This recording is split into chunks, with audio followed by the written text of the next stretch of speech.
What up, my dudes, and happy Movie Monday, but on a Tuesday, right? I'm here to confuse you all.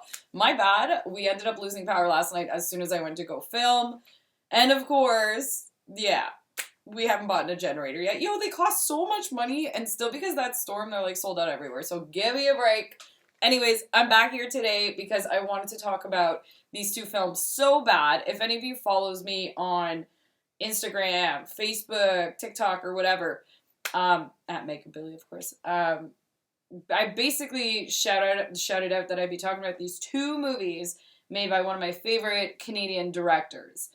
So here we go. If you guys couldn't guess, it is Panos Cosmatos, okay? And I'm going to be talking today about Beyond the Black Rainbow and Mandy. So, a lot of you probably know Mandy, but the film he did back in 2010 was Beyond the Black Rainbow.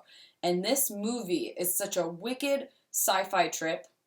Rewind, I'm going to say thank you so much. I was at a horror convention, a small one in Montreal, and this dude Morris came up to me, and we spoke for like an hour. Sometimes you just meet wicked people, and you shoot the shit, you talk movies, and this guy Morris is like, yo, Vicky, you need to see Beyond the Black Rainbow. And I'm like, I don't know what you're talking about, like, you know what I mean? Like, okay, it might be good. Anyways, it blew my mind. And still to this day, I still shout it out to everybody to watch. And I don't see anybody talking about it. I hear Mandy a lot, but I still meet people where, like, I'll bring up either of the two titles and they have no idea about them. And that blows my mind because this director is so good. So good at making you feel, at making you be in it, at just trippy visions that you're like, I would so be seeing that if I was that guy. Anyways, so thank you so much, Morris. Huge shout out. I hope you're well. And of course, I'm going to be starting with talking about Beyond Black Rainbow. So again, this is a super sci-fi horror flick, okay?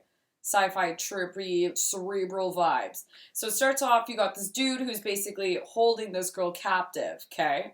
And it's so, like, she's in this, like, beautiful kind of aesthetically, I don't know, like, everything is so Kubrick in a sense, you know, everything's so symmetrical and perfect and futuristic, and this dude's just sitting there, like, kind of, like, testing on her, so you kind of get this just, like, she's obviously being contained against her own will.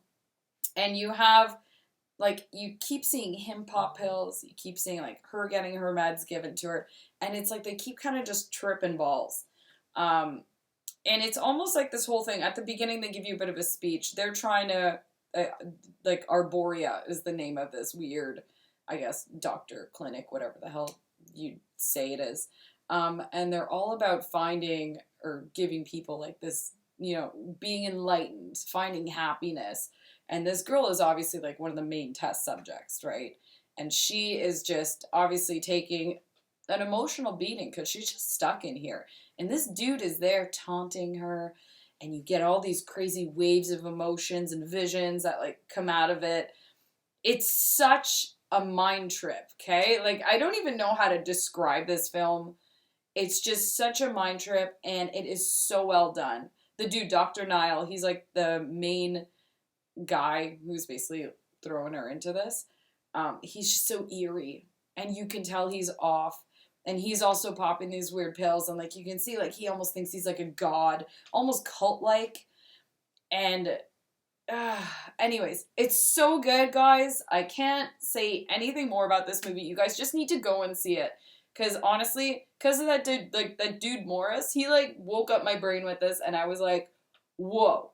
So, of course, then Mandy comes out, right? So now we're going to talk about Mandy, because Mandy's, like, it's not even mainstream, right? It's not even like a mainstream style film at all.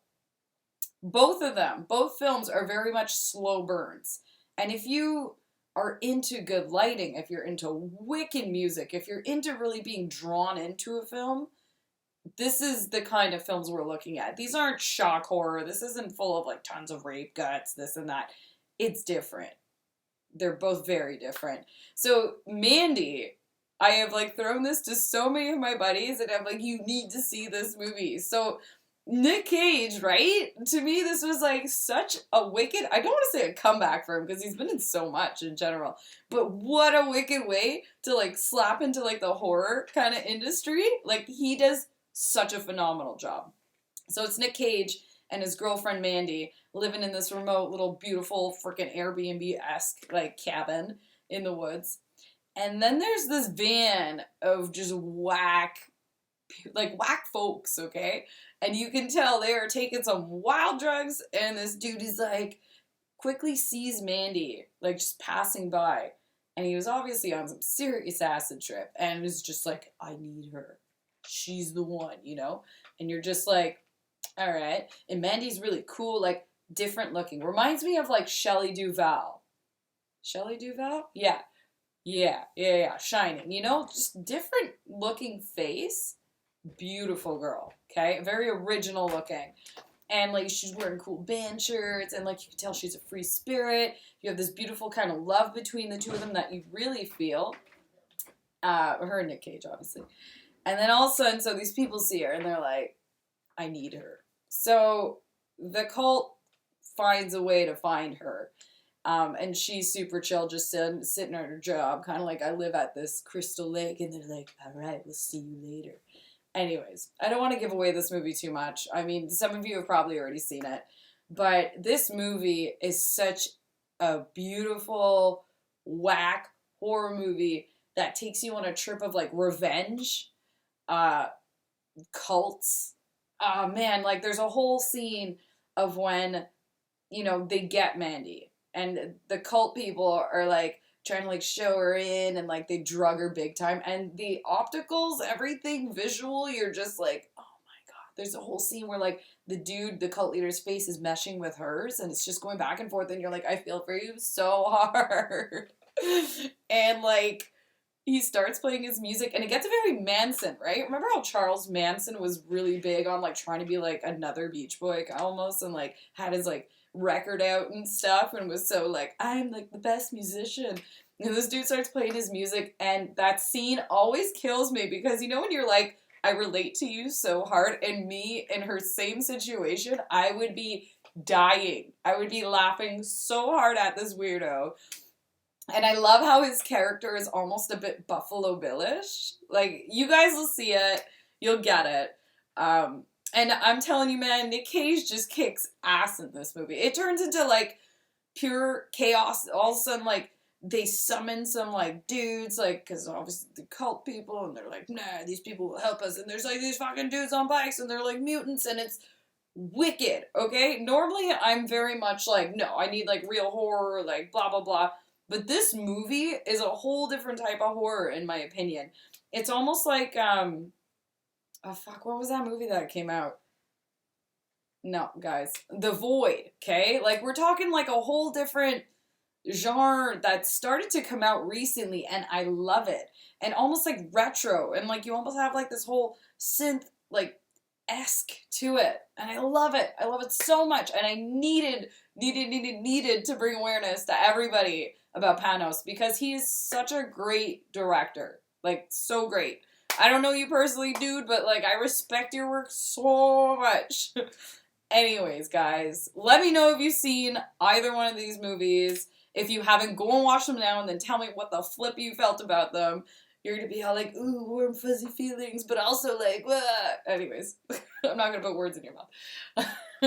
Thank you guys for being so patient about me putting this out. It is Tuesday, guys. It is not Monday. I'm not here to confuse you. And yeah. If you guys aren't subscribed yet, yo, do it. And if you are, thank you guys so much again for being a part of the spooky journey with me. And we will see you soon, because I got recommendation day coming up, and I'm so stoked. All right, have a wicked day. Bye.